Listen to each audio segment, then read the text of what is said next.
施永信落马仅在48小时后，就有更多的惊人秘辛流出，包括他与中共军队的密切合作。与此同时，少林寺方面迫不及待地迎来了新一任方丈释印乐。看来这一切都早已内定了。你好，这里是大时局要闻透视，我是林晴。7月29号，少林寺管理处发布公告，宣布由释印乐出任新方丈。公告强调，此次的人事更替是依照汉传佛教寺院住持任职办法，经两续大众民主评议产生，并履行了相关程序。然而，种种迹象显示，这场人事变动背后主导者另有其人，中共以实质性接管少林寺。新任方丈释印乐并非少林寺内部培养，而是从外部空降而来的。他是1966年生于河南桐柏，1982年梯度出家，1990年毕业于中国佛学院。此后长期在河南省佛教协会任职，并于2005年起担任洛阳白马寺方丈。与释永信曾长期共事于河南省佛协体系，可谓是体制中人，熟悉统战系统操作流程。显然，释印乐是中共宗教管理体系下驯化好的又一名佛教代言人。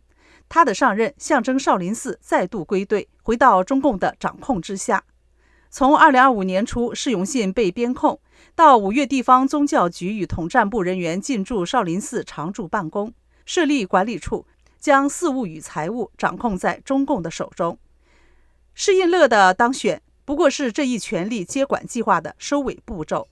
然而，真正让人关注的并非这位新任方丈能否收拾残局，而是他所替代的那位旧人释永信。他的倒下不仅意味着一个商业和尚的落幕，更揭开了中共体制内部一张盘根错节的宗政军联动网路。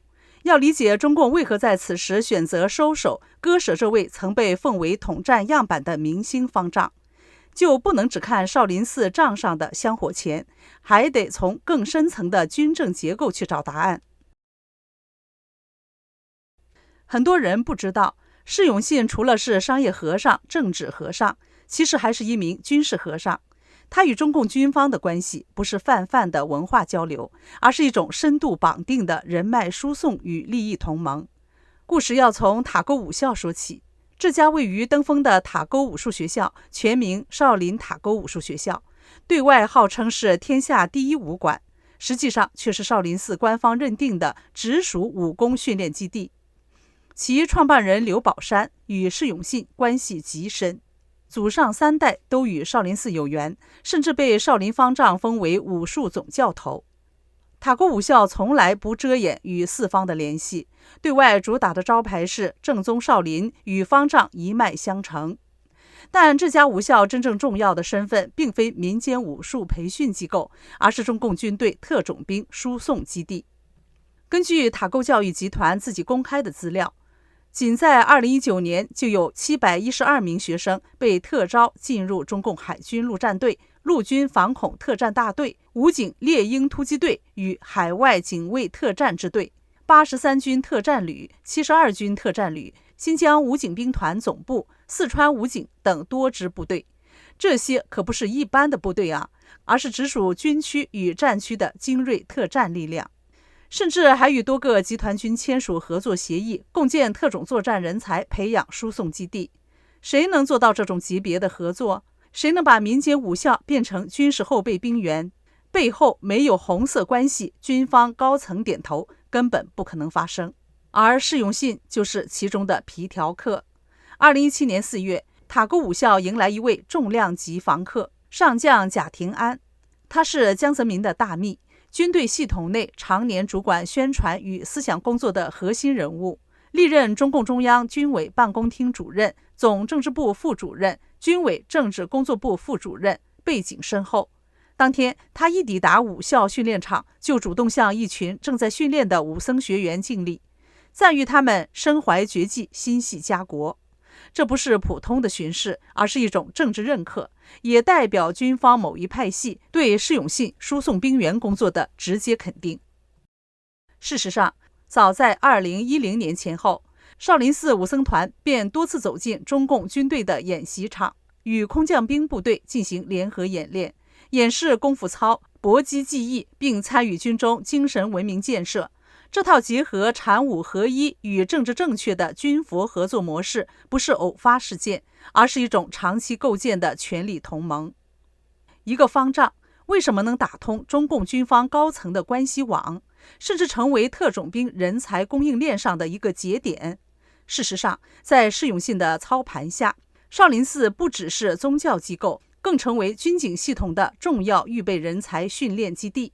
登封市一地武校多达40余所，年训练武学学员10万人以上。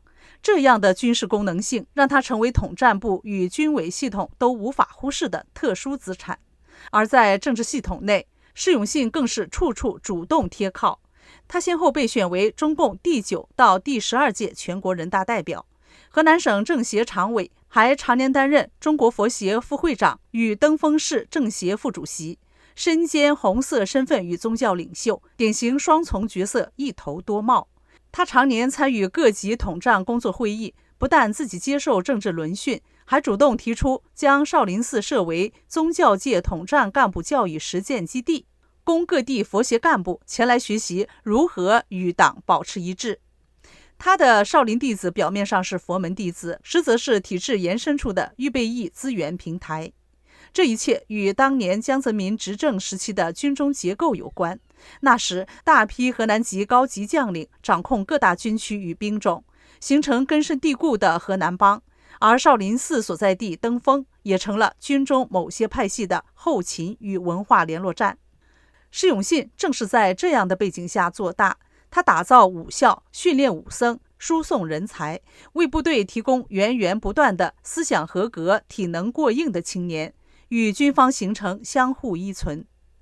然而现在，中共军队高层清洗风暴再度席卷而来，火箭军几乎全军覆没，战略支援部队也大换血的态势下，尤其是中共前火箭军司令李玉超、前陆军副司令尤海涛等河南籍高层落马。公安与军队系统中数十名将级人物在近期被静默带走。就在这个大背景下，曾在江系政界、商界、军界和宗教之间纵横捭阖多年的释永信被抓了，背后所牵动的恐怕不只是寺庙与信众，更是军中一张历史遗留的人脉网。那么问题来了，这次查办释永信是军队整肃的延伸线索之一，还是有人试图借由清理这名血旗下的高僧，来割断江系过去在宗教与军方交界处的延伸触角？我们无法断言，但逻辑清晰。释永信不是因为现在才出事，而是因为现在该出事了。他不是一个现在才被发现的堕落和尚，而是一枚曾经有用，如今过时的旧棋子。当棋盘重新布局，旧子自然出局。2013年夏天，少林寺突然向外界公布一则令人瞠目结舌的消息，在方丈释永信的卧室中发现多个针孔摄像头，而且全部都正对床铺。寺方称已经报警处理，将配合警方彻查。案件似乎势在必追，可令人诧异的是，此后便没有了声音。公安机关不再发布任何调查进展，媒体也逐渐晋升。事件如石沉大海，一切归于沉默。2015年，他更经历了史上最惊心动魄的举报风波。他一手培养的亲传弟子实名举报他侵吞寺内财产，包养情妇，有多名师生子，生活糜烂。但一切都被一句查无实据一笔抹消。多年后回顾看，释永信在这起摄像头事件中不仅没有受到影响，反而继续在国内外高调活动。人大佛协的职务一个不少，表面看似化解了风波，实则更像是另一种信号，这不是监督，而是掌控。对中共而言，像释永信这样的统战对象，从来不需要靠举报来发现问题。国安、国保、宗教局对这类人物的生活细节了如指掌，他的手机、社交圈、信件往来、出行路线，甚至他昨晚跟谁同床，都在系统监控之中。摄像头事件很可能就不是外部威胁，而是来自中共的内部布控，目的是为了掌握，不是为了清算。中共对宗教界的管理逻辑极为特殊，他既不相信宗教清修者的道德，也不希望真的出现不沾红尘的真修行人。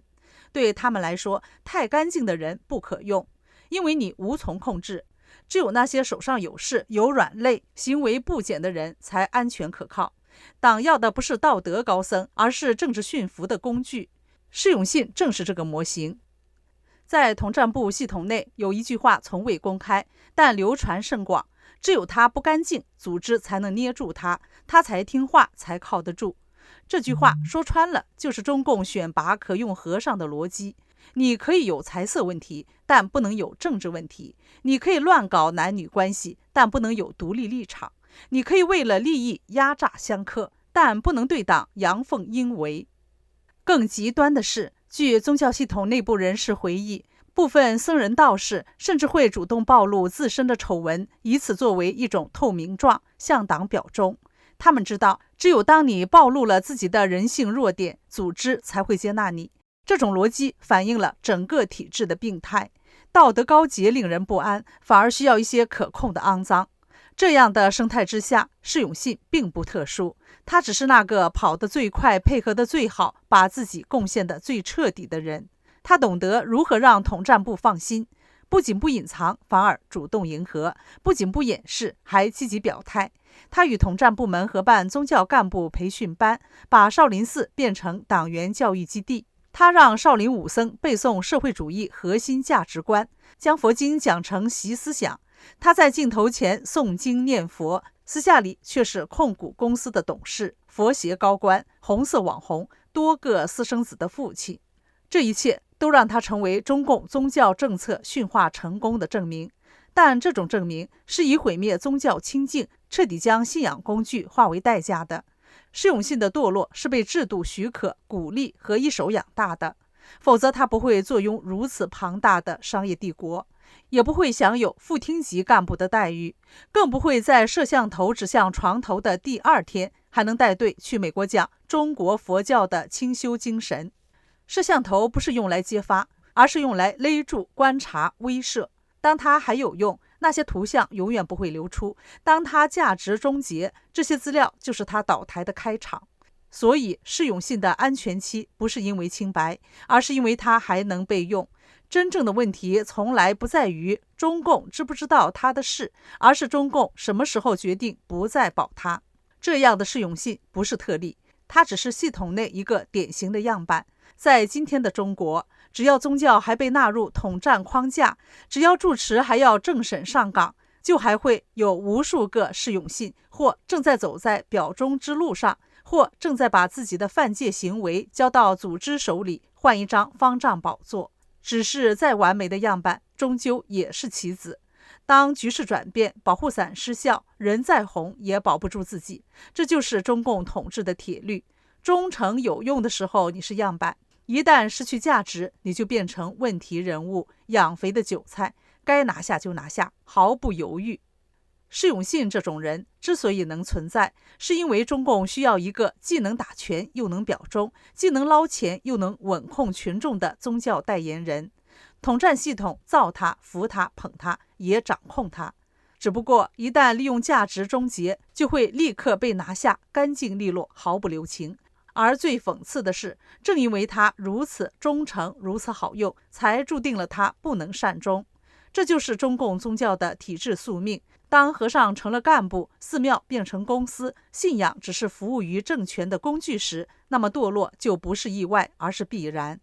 释永信倒了，明天还会有无数个释永信，前赴后继地被造出来，被利用，再被抛弃。这才是释永信们真正的问题。这里是大时局，感谢您的陪伴与思考，请订阅、分享并打开小铃铛，让我们一起在动荡中坚守真相，在黑暗中点燃希望。